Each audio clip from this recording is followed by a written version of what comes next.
Well, one of downtown's biggest employers has announced it will not be bringing all of its workers back to its building post-pandemic. Salesforce employs just over 2,100 people. Many of those now working remotely will likely stay that way. ITMA's Richard Essex looks at the impact on downtown.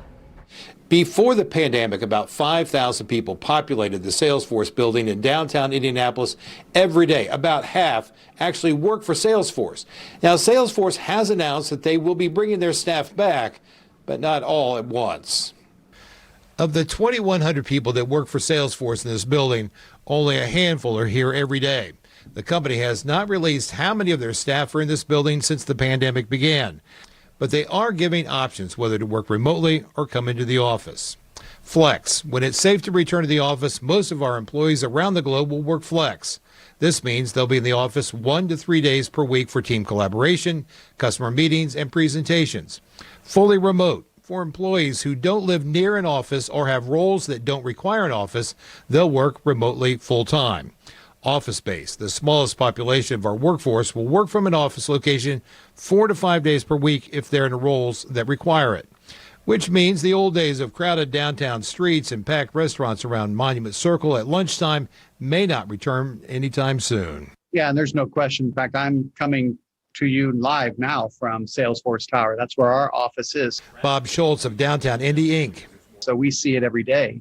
We're on the second floor here, and the elevator banks are very wide open. The lobbies are very wide open, but you're starting to see more and more each week, not only within Salesforce Tower, but kind of the sidewalks surrounding it.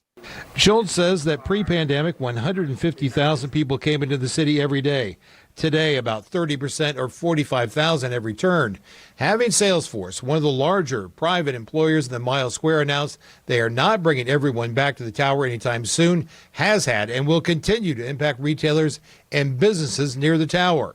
You know, I think we're really buoyed by the fact that Salesforce themselves said that 80% of their workforce wants to have a physical space to come to each week. Now, whether they do that 5 days a week or 3 days a week, I think that's what remains to be seen.